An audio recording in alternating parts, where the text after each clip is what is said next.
Hola, ¿cómo están? Muy buenas tardes. Yo soy Tere Vale. Hoy es 29 de julio del 2020, un día más de este hermoso año, el 2020, un año inolvidable.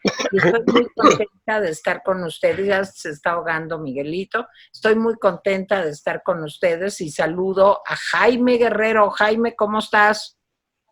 Hola Tere, yo quisiera hacer una aclaración.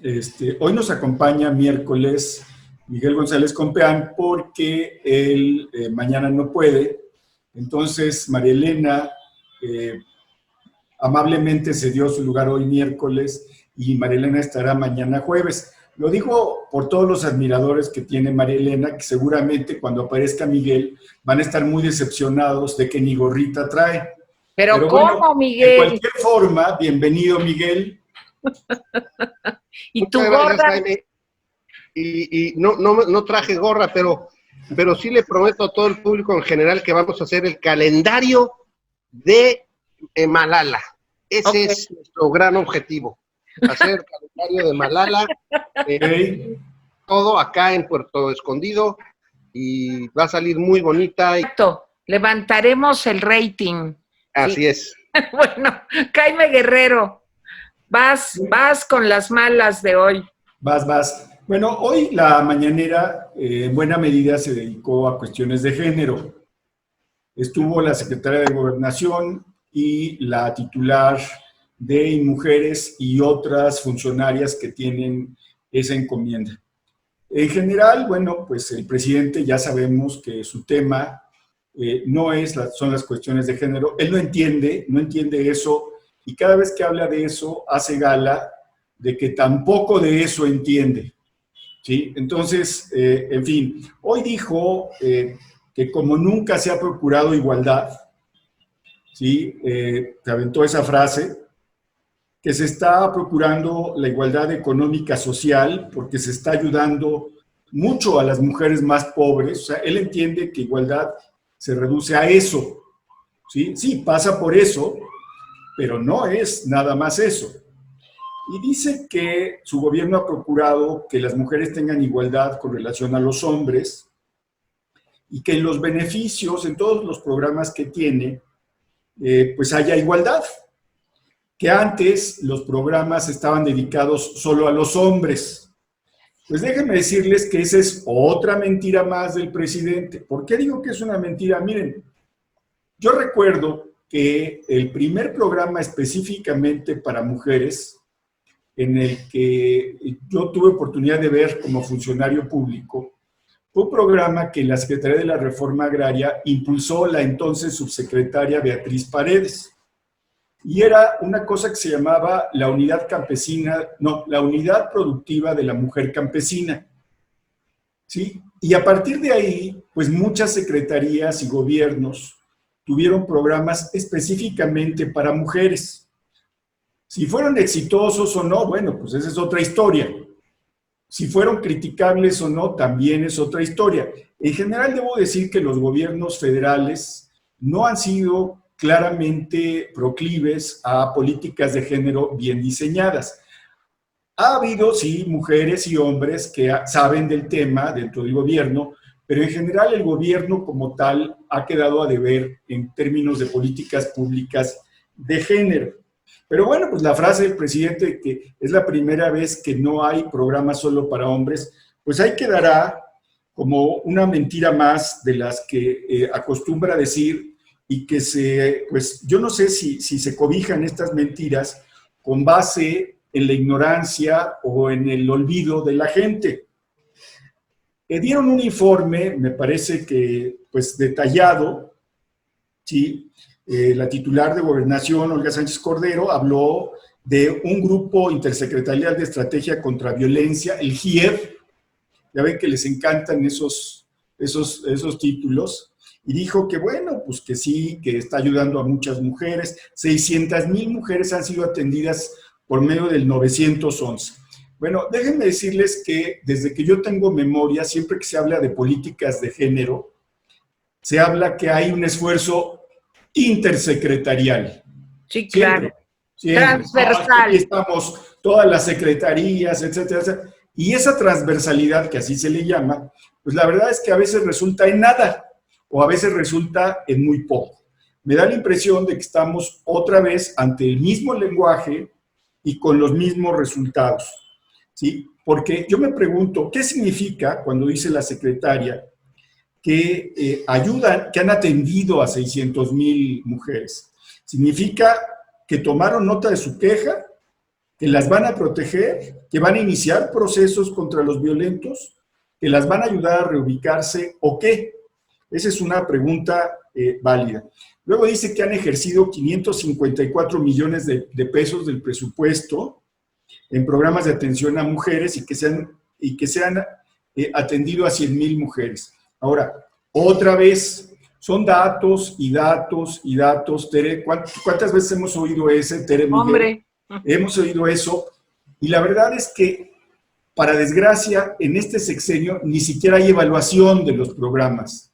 Antes, por lo menos, se veía la evaluación y le decían a los gobiernos, oye, pues no estás cumpliendo, no están bien diseñados. Ahora ni siquiera tenemos evaluación. También reveló que la Secretaría de Seguridad y Protección ha capacitado a 482 policías y municipales en atención de feminicidios. O sea, hagámonos cargo, 482 policías, ¿sí?, capacitados en un país de 130 millones de personas, con un promedio, digo, perdón, pero debe ser una broma eso. Y están esperando que estos recién capacitados capaciten a otros policías. Sí, claro. ¿Sí? Entonces, hay más de 300,000 policías en este país, ¿sí? 130 millones de mexicanos, 2 millones de kilómetros cuadrados, y presumen que han capacitado a 482 policías. ¿Right? Y luego la magia, porque dice la titular de Mujeres que a pesar del descuento de 75% en su presupuesto, no hay problema, siguen adelante. Debe ser un caso único en el mundo en que te quitan el 75% de los presupuestos, en buena parte viáticos, pasajes, electricidad, renta, etcétera, y no tienes problemas en seguir adelante con las metas. O sea, debe ser magia eso. Ni una sola palabra hoy sobre el hecho de que la mayoría de las personas que han perdido su empleo en estas épocas de COVID, el 62% son mujeres. Ni una sola palabra, ni un diseño sobre eso. Y termino con dos cosas. La primera, estoy de acuerdo totalmente con Sánchez Cordero en este caso. Las mujeres no deben enfrentar ningún proceso penal por abortar. Me parece que es un derecho de las mujeres a decidir sobre su propio cuerpo. He estado convencido de eso desde hace más de 40 años. Y luego, el presidente dice que lo más importante de todo es la familia para evitar el núcleo, la violencia de género. Nomás quiero decir que, por desgracia, la violencia de género se da sobre todo en el seno de la familia. Por desgracia.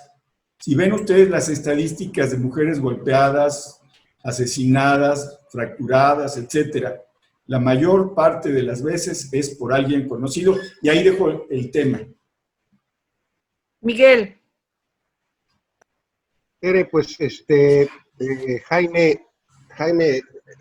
ha dicho una cosa que implica todo, que está implícito en todo lo que ha dicho, que es que sencillamente este gobierno no tiene una política de género clara, no tiene una política dedicada a la defensa de los derechos y de la protección de la mujer. Y lo que es más lamentable es que crean que por decirnos que atendieron 600,000 llamadas en la Secretaría de Gobernación, pues que eso significa pues un avance en términos de la defensa de la política de género en el país.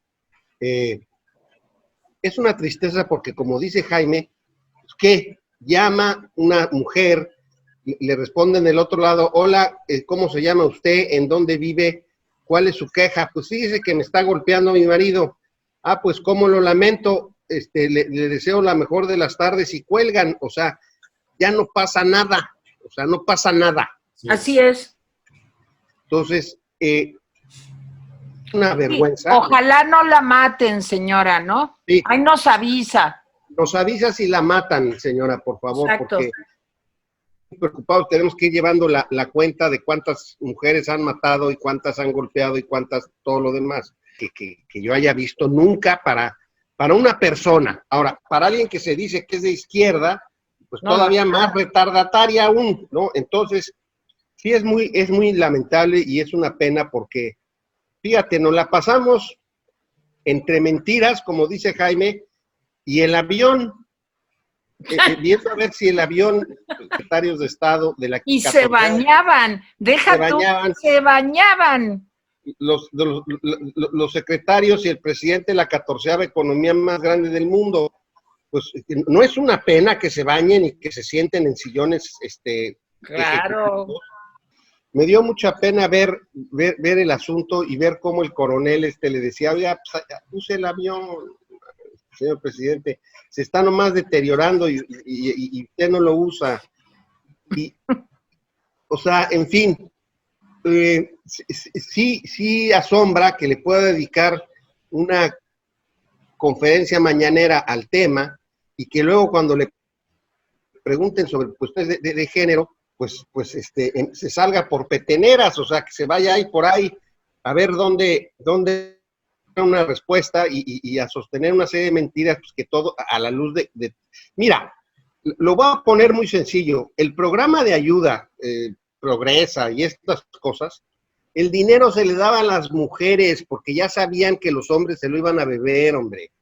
Entonces, imagínate que los programas que él ha criticado eran estrictamente para las mujeres, porque ya se sabía que de otra manera el dinero no llegaba ni a los niños, ni a la comida, ni a nada. Entonces, es una mentira flagrante y lamentable. Entonces, pues a mí, pues ahí la dejo, porque, o sea, ya no tengo más adjetivos para seguir hablando del tema. Miren, pues yo creo que... Oye, espérame, dos cosas, Tere, antes. Sí. No, si yo digo que el presidente es como Tatú, le gusta decir nada más el avión. Y segundo, Tere, yo quisiera que hablaras del cubrebocas y el machismo, porque cómo le ardió al presidente lo que le dijo Ciro. Digo, habla de lo que quieras, pero me gustaría que hablaras de eso. Sí, claro que sí. Ya acabo de escribir mi artículo de mañana del Economista que se llama así, exactamente. Pero déjenme decirles primero que yo creo que es un día muy triste hoy para las mujeres, porque se estuvo discutiendo si se lograba despenalizar el aborto en Veracruz y la respuesta fue que no.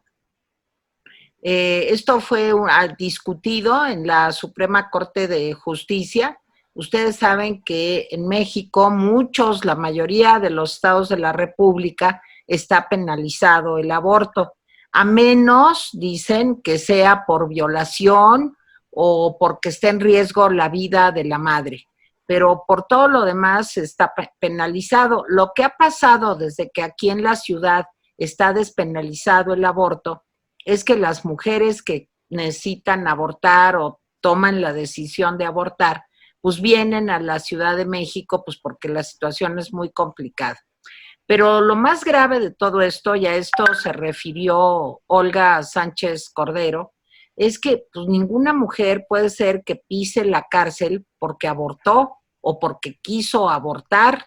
O sea, nadie quiere hacer el aborto obligatorio. O sea, aquí no se trata para las personas que nos ven, que piensan que no, que es matar a los niños y que no sé qué. Nadie está diciendo eso, ¿sí? No es obligatorio. Despenalizar el aborto no quiere decir que todas las mujeres tengan que abortar. Abortar es una cosa bastante fea y bastante difícil, ¿sí? Y no se recomienda como método de anticoncepción, ni nadie en el siglo XXI está pensando en el aborto como método de anticoncepción. Bueno, nada más de lo que se trata, ¿verdad?, es de que las mujeres que por una u otra razón decidan sobre su cuerpo interrumpir su embarazo, antes de las 12 semanas, repito, pues que tengan la posibilidad de hacerlo en condiciones higiénicas. De eso se trata, no de hacerlo obligatorio. Perdónenme que lo diga tantas veces, pero es que llevamos, pues no sé, Jaime dice que 40 años lleva en la lucha, pues yo también. O sea, y realmente mientras el mundo ya está en otra cosa, con excepción de algunos fanáticos seguidores del populista Trump, pues aquí en México seguimos en las mismas. Me parece un día fatal, me da mucha tristeza lo que ocurrió en Veracruz. Y ahora le entramos al tema del cubrebocas. Pues es que miren, lo que pasa es, yo oí a Ciro y Ciro le dijo al presidente, mire presidente, perdone usted, ahora sí que con todo respeto, pero eso del cubrebocas, pues es como, ¿y qué? Y yo soy muy macho y hago lo que me da la gana. Y si no me quiero poner el cubrebocas, no me lo pongo, porque yo ni cuido ni me cuido. A mí me vale madres todo eso. Bueno, eso es, y creo que la interpretación profunda, psicoanalítica, psicológica, del que quieran ustedes, fromiana, freudiana, junguiana, lacaniana, todos los ianas que quieran, pues tiene toda la razón Ciro. O sea, de veras es una actitud de machos. Vean ustedes que 3 presidentes tienen graves problemas con el cubrebocas. Trump, Bolsonaro y el presidente de México. Entonces, sí es una cosa como que les va la virilidad en eso, como que si se ponen cubrebocas, pues como que les cortan aquellito, o no sé, o sea, es una cosa que tiene que ver, diría un freudiano, con un complejo de castración, o sea, como que de veras creen que eso les va a quitar su potencia masculina. Y los 3 son, por otras muchas cosas, pues unas personas con una masculinidad tóxica, como dicen ahora las jóvenes mujeres que están impulsando el feminismo. Miren, yo ayer decía una cosa terrible, la voy a decir otra vez, nomás porque Jaime me está picando para que hable de eso, pero es que el cubrebocas es la misma actitud, el no ponerse el cubrebocas, es la misma actitud de un hombre de no ponerse condón. O sea, es exactamente lo mismo. Es decir, pues yo soy muy macho y si quieres, oye, pero me puedes pegar el VIH, pues no me importa porque yo así estoy más contento. Oye, pero la gonorrea, oye, pero no quiero embarazarme, oye, pero, no, pero el señor, pues como así le gusta, pues entonces que sea sin condón. Y en el caso del cubrebocas es lo mismo. Usted quiere estar conmigo, mi reina, véngase para acá, pero sin cubrebocas, para que le dé yo sus besotes, porque yo soy muy macho y ahí se ve mi potencia. Bueno, es un pensamiento anticientífico, es un asunto, digo, ganó Freud ahorita también, es un asunto de una ignorancia suprema y de poner la virilidad en el utilizar o no un aditamento. O sea, ahí no está el ser un hombre muy bragado. Digo, ni José Alfredo Jiménez, déjenme decirles. Digo, el presidente sí tiene trono, sí tiene reina y hace, dice, ¿y cómo dice la canción? No tengo ni nadie que lo comprenda. Bueno, muchos lo comprenden. Su palabra es la ley. Ahora con lo de Lozoya ya nos dimos cuenta. Y yo sí quisiera hacer un análisis profundo de las semejanzas entre el presidente López Obrador y el rey de José Alfredo Jiménez, porque creo que más que ejemplificar a Jorge Negrete o a Pedro Infante con el torito y esas cosas, pues aquellos eran machos, pero tenían empatía. Pero aquí el compañero Tirano Banderas, pues no tiene empatía. No, es un déspota, simplemente. Y su virilidad la tiene aquí. Si se pone aquí algo, pues ¿cómo le van a cerrar la boca? Si ha vivido toda la vida de decir puras barbaridades y mentiras. Entonces ahí radica su ser. Y ya, y si se picaron con el tema, está más peor. Mañana en El Economista me reí mucho escribiéndolo, pero es la verdad, me río, pero es trágico. Jaime. Sí, nomás para complementar lo de Veracruz. De 5 ministros, 4 rechazaron el proyecto del ministro Juan Luis González Alcántara Carrancá.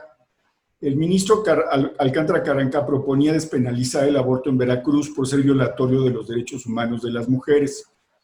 Los otros ministros consideraron que tenía problemas técnicos la sentencia y se lo mandaron a otro ministro, todavía no se sabe si es ministro o ministra, para que reformule el planteamiento.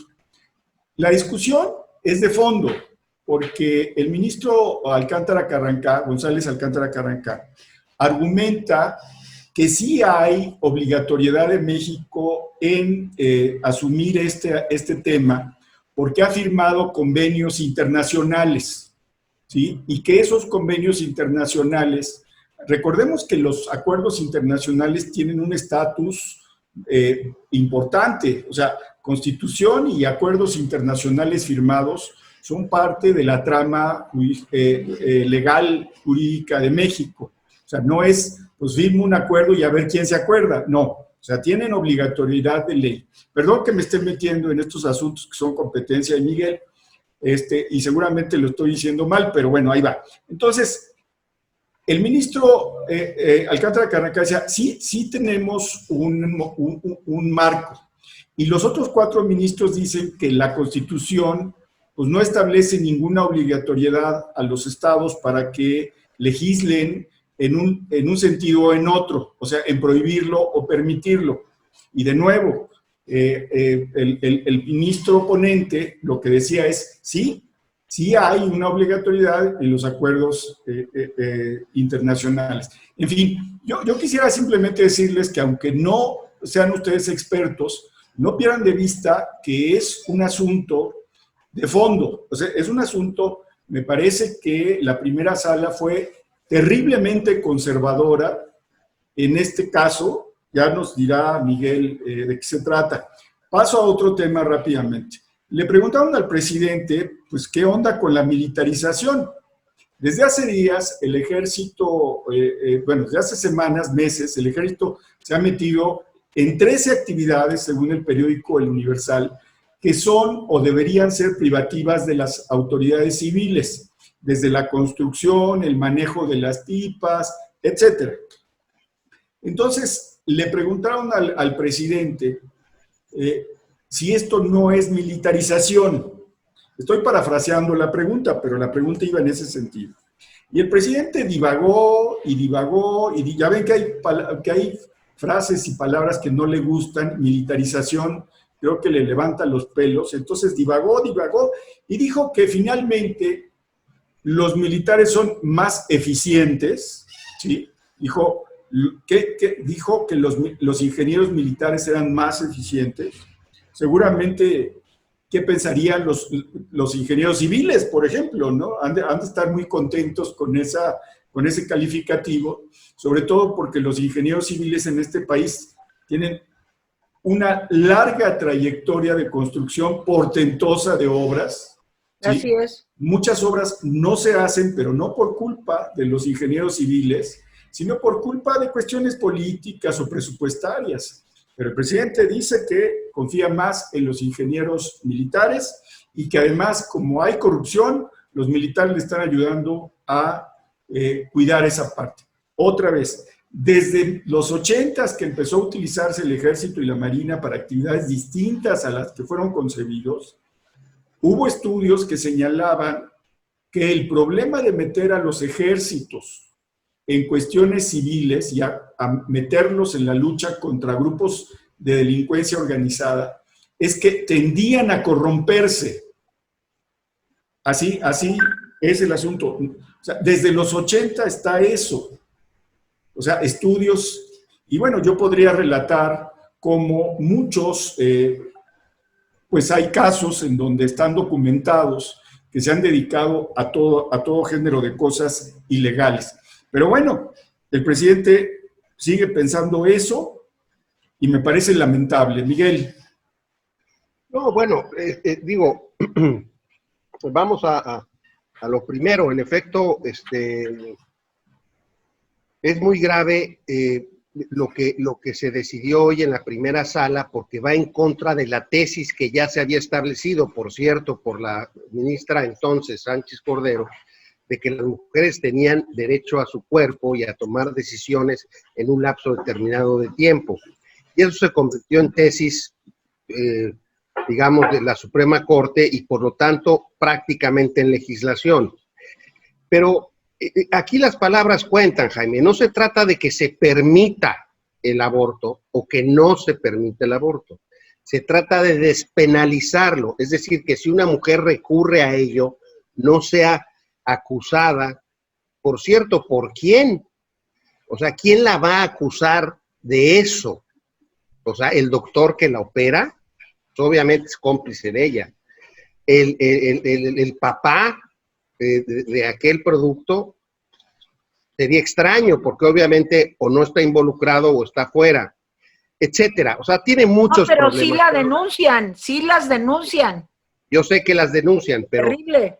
Sí, lo que te quiero decir es que tiene muchos problemas que van en contra de los derechos reproductivos de la mujer y de su sano desarrollo. Entonces, la idea era nada más despenalizarlo, no autorizarlo, y en ese sentido tiene razón Tere, no es obligatorio que la gente recurra a ese artículo para ejercerlo. O sea, la existencia del artículo es nada más una posibilidad que abre a las personas libres de tomar una decisión, no obliga a nadie a hacer una cosa en concreto.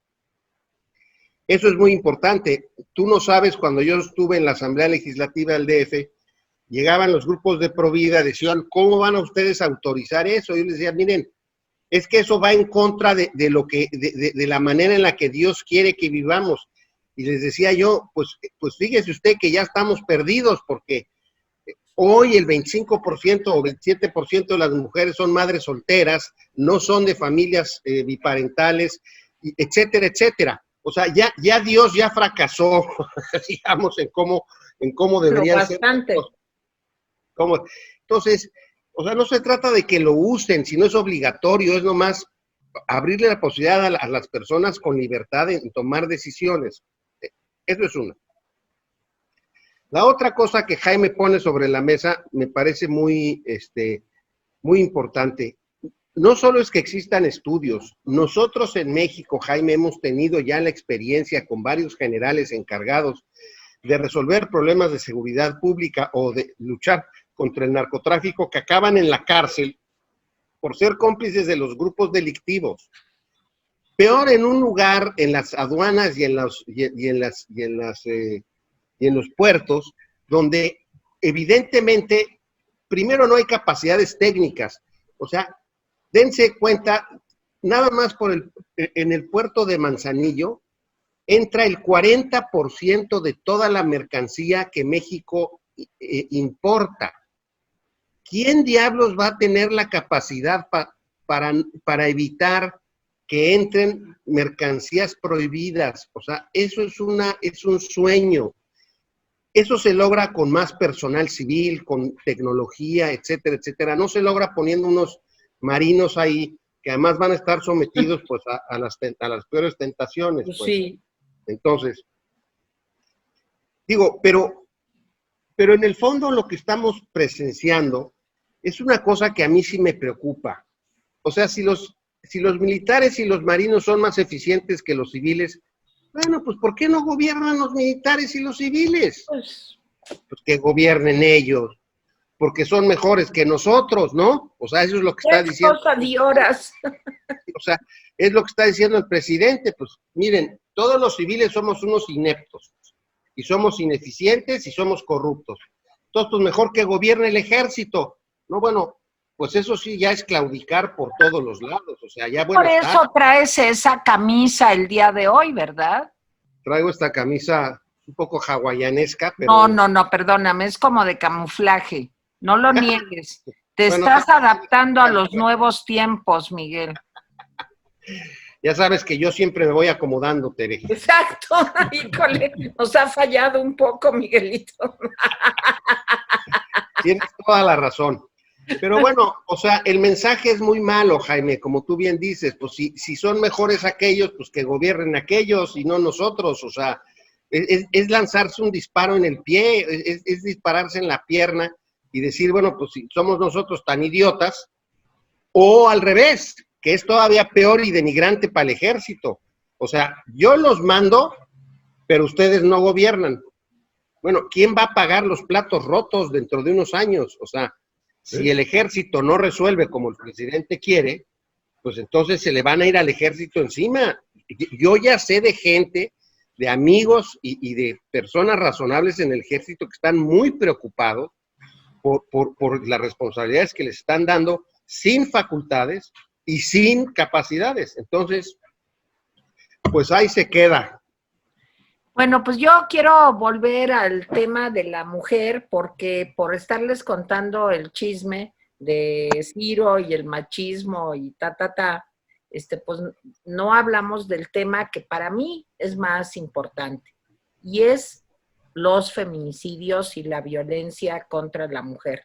Yo creo que desgraciadamente, y no solo, digo, está ahorita el problema peor que nunca, pero es un problema que tiene años y años y años. ¿Se acuerdan de las muertas de Juárez? Siempre saco el tema, porque yo me acuerdo de aquellos años cuando las muertas de Juárez, que se hacían fiscalías para los delitos contra la mujer. Se han aprobado leyes magníficas, como la ley contra la violencia, no me acuerdo cómo se dice exactamente, pero ahorita me acuerdo y les digo, en fin, por una mujer libre de violencia, por ahí va la ley que se aprobó.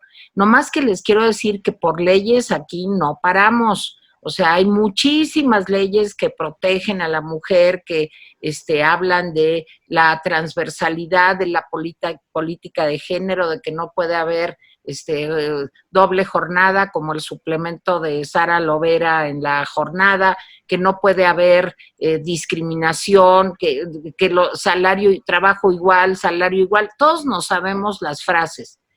Y todo me parece muy importante, pero lo que me parece más importante que nada es que crezcan y crezcan los feminicidios en México y no se haga absolutamente nada para eso.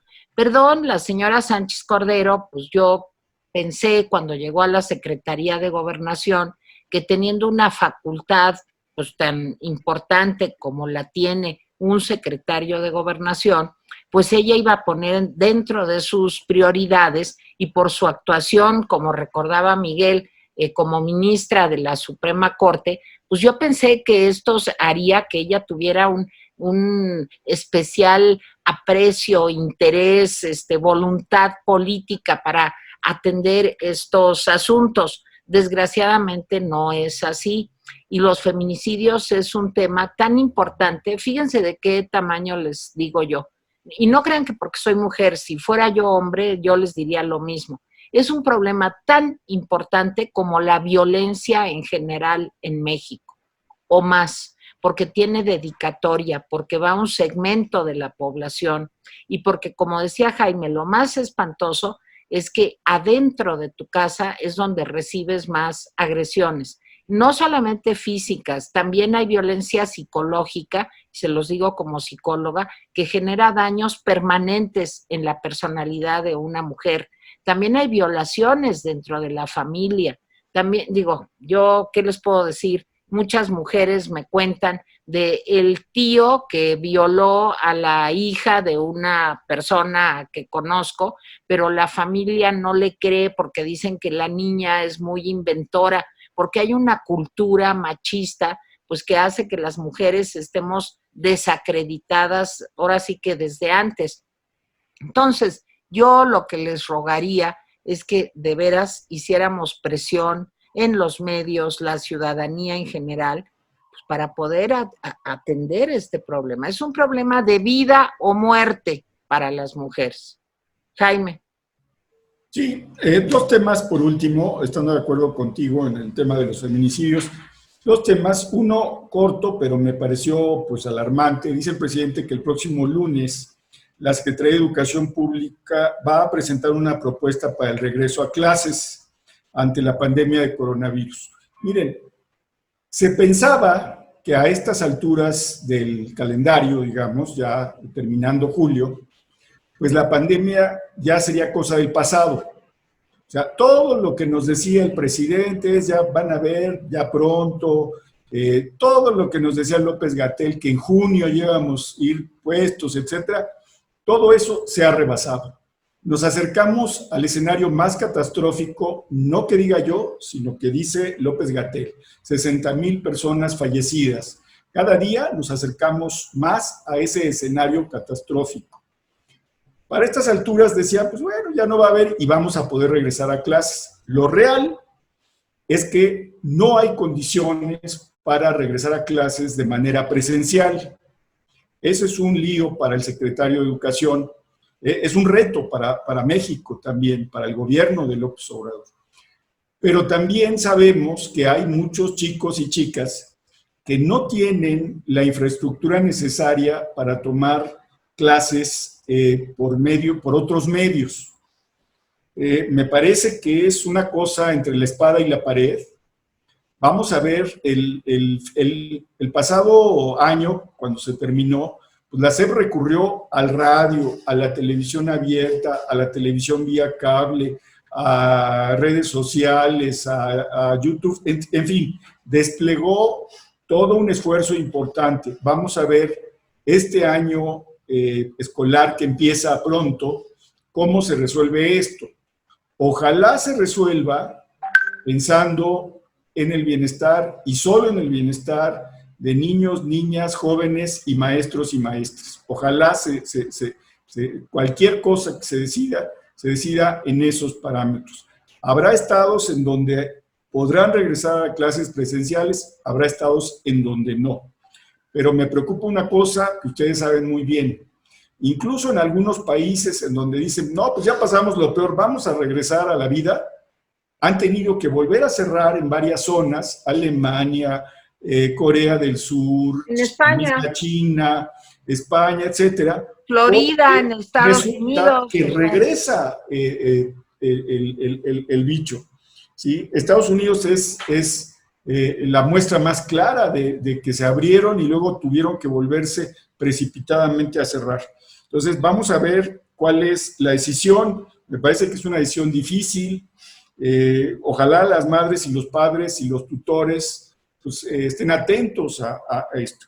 Y la otra cosa es, en su gustada sección del abasto de medicinas, cuando el presidente lo cuestionan por el abasto, dice que hay abasto, que siempre hay abasto, pero cuando se trata de abolir los fideicomisos para tener más lana, pues dice que no se ha cumplido el abasto, lo reconoce hoy por segunda vez públicamente, que no hay abasto de medicamentos debido a los intereses creados. O sea, él nunca tiene la culpa. Y perdón, pero el Estado está obligado a que las instituciones públicas de salud tengan el abasto necesario para sus derechohabientes. Entonces, sí me parece que ahora resulta que como se han extinguido 5 fideicomisos y dice el logro filantrópico que no son suficientes, que quiere devorarlos todos, ¿sí? Y que van a ver los otros fideicomisos para comprar las medicinas en el extranjero, ¿sí? Ojo, dice que con calidad y precio. Pues vamos a ver si es cierto, porque hay que recordar que en algunos países ha habido escándalos por la calidad de los medicamentos que se venden. Pero bueno, dice el presidente que están avalados por la ONU. De veras que lo dudo mucho que la ONU dé aval. Si acaso servirá pues, simplemente como presentador, pero como aval lo veo complicado. Pero bueno, y además esto lo han dicho varios. Si hubo abusos, pues que se castiguen los abusos. Pero si se deja de lado a la industria farmacéutica nacional, se va a pegar un golpe muy duro. Esto de la industria farmacéutica, también implica una pérdida de empleos. Estaba yo leyendo, estamos hablando de cientos de miles, si no es que millones de empleos alrededor de la industria farmacéutica. ¿Cómo ves esto? Ah, no, pues lamentable, pero es que además eso tiene dedicatoria, o sea, la tiene por todos los lados. Uno de los distribuidores importantes que hay de cosas farmacéuticas, entre otros tapabocas, se llama Roberto Madrazo Pintado. Entonces, obviamente aquí hay una venganza personal en primer lugar, pero en segundo lugar hay un desprecio por la industria farmacéutica nacional, que además tiene conexiones con la industria farmacéutica mundial, lamentable. Y todo es una guerra de él personal con tal de sacar adelante pues, una idea, una visión ideológica sobre el tema pues, que no tiene el menor sentido. Yo te diría que a mí me preocupa la manera en la que lo están haciendo. Y por cierto, el Consejo Nacional de Seguridad de Salud tendría las facultades para hacer lo que quieren hacer en ley, pero que no es necesario hacer en ley. Bastaría con que se reuniera la comisión o el Consejo de Salud para decidir que van a comprar las cosas afuera y con eso se arregla el asunto. Y por cierto, a propósito de lo que dice Jaime, nada más para que lo tengamos claro, la Organización Mundial de la Salud y la ONU pueden ser intermediarios de los más de 1,800 o no sé cuántos productos farmacéuticos son, en 20. En 20 porque son los 20 más básicos para ayudar a los países africanos y a los países más pobres sobre cierto tipo de enfermedades que se vuelven endémicas en estos países con faltas de salubridad. Entonces, no es cierto que la ONU vaya a certificar las compras. No es cierto que la ONU le vaya a vender. Y no es cierto que México se adscriba a eso. Me acaban de contar una anécdota, vale la pena contársela al público. La jefa de Relaciones Interinstitucionales o de Gobierno de Pfizer descubrió que Pfizer había puesto entre los de su vacuna a 15 países prioritarios y México no estaba. ¿Por qué? Porque el gobierno no había ido a hacer la petición con Pfizer. Entonces, ella fue a la Secretaría de Relaciones Exteriores a decir, oigan, inclúyanse, porque si no ustedes van a ser un país al que le vamos a poder dotar la vacuna muy tarde. Esto se va a saber mañana o pasado, vas a ver, pero lo que es increíble es la displicencia, la verdadera ignorancia y displicencia con los problemas concretos y con las soluciones que están sobre la mesa. O sea, ¿qué van a hacer? Ir con AstraZeneca a comprarle ya al doble de precio 100,000 vacunas, o sea, de verdad, es tan increíble la ineptitud, la ignorancia y la displicencia del gobierno que me llama la atención. Y como dice Jaime, vamos en 43,000. Vamos, yo les apuesto. Ay, no. Cifras oficiales, vamos a llegar a 130,000 por cómo van los números. Y va a ser, bueno, no, vamos a estar cerca de los 100,000. Y vamos a ver, y eso es criminal, porque la culpa de eso es de los mensajes cruzados y la ineptitud del gobierno, que vamos llamándole las cosas por su nombre. La cantidad de muertos que va a haber en México por culpa de la ineficiencia y de la displicencia e ineptitud del gobierno y de López-Gatell va a ser, o sea, yo los llevaría a un tribunal, porque, o sea, la cantidad de muertos... Como Bolsonaro está en el tribunal de La Haya, pues ahí está. O sea, Sí.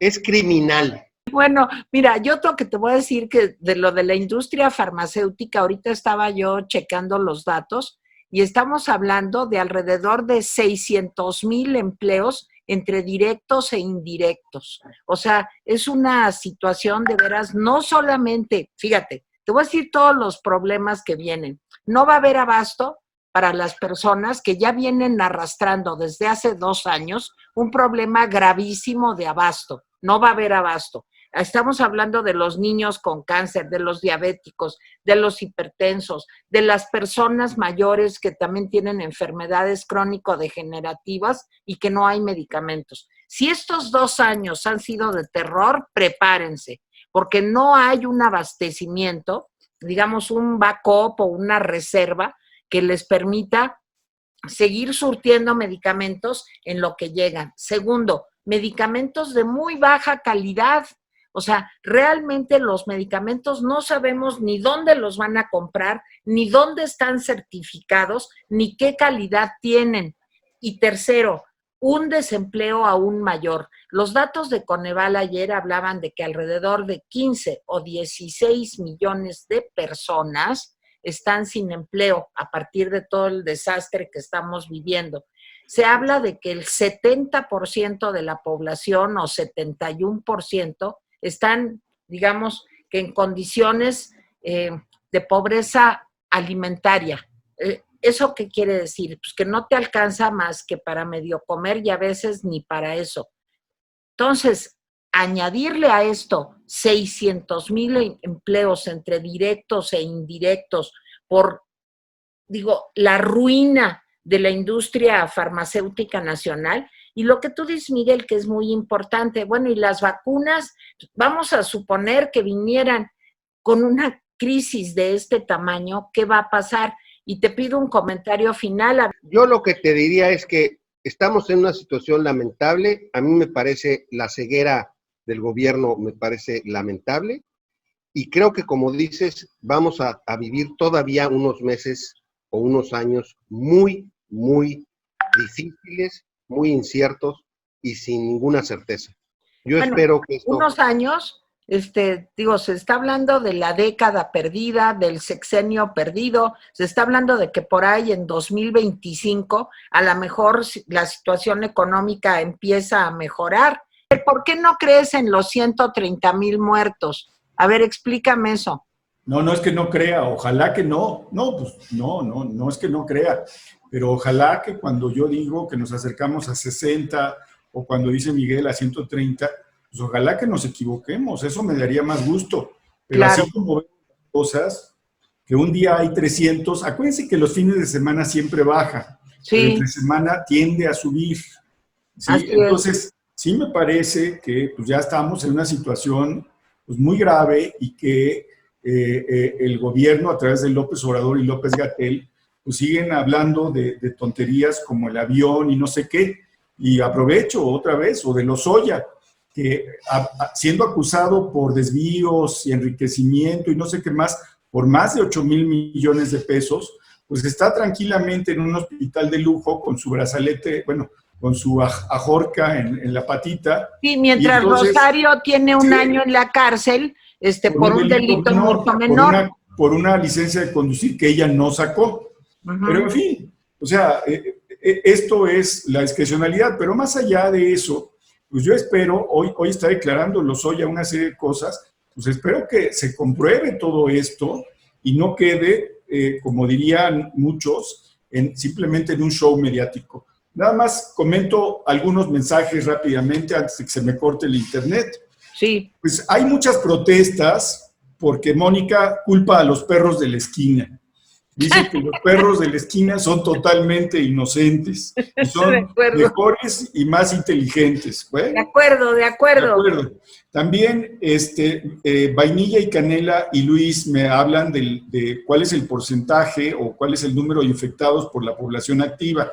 Luis dice que por cada persona en población activa hay 20 contagios más. Pues es terrible. Bulit dice que un bohemio y poeta no debe mezclarse en política, entonces pues yo con esto ya me retiro a hacer poesía. Y contestando una pregunta que me hacen, sí, soy casado desde hace 32 años.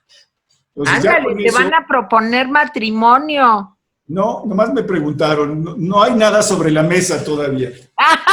Pero lo que llama nada más me preguntaron si era casado, sí, con la misma mujer hace más de 32 años. Lo que llama la atención es que no dice felizmente casado, nada más dice... No, pero eso sí es felizmente, pero fíjate, ya le salieron ahí unas galanas, ¿eh? Qué barbaridad. No hay nada sobre la mesa todavía. Pero dice, pero espero. No espero. No espero. Bueno, Miguel González Compeán, a ver si, Jaime, a ver si les parece, si la semana entrante podríamos hacer un especial sobre Lozoya, ¿no? Yo creo que invitar a Miguel y a un par de abogados que vinieran a platicar sobre todo este circo de pulgas, como le dice Jaime. Yo encantado de la vida, Tere. Sí. Busquemos a algunos amigos que puedan hablar bien, exacto, con toda, técnicamente clara sobre el tema. Bueno, yo creo que ya ni anuncio hago porque ya nos hemos tardado horas y está el internet horrible. Miguel González Compeán, la próxima que vengas en lo que se catafixie con Malala, te traes tu gorra. ¿Sí? Bueno, adiós. Ya está con mucho gusto. A punto de fallar. Que les vaya bien. Órale, bye, adiós. Gracias amigos. Mañana los vemos en el Rapidín. Bye.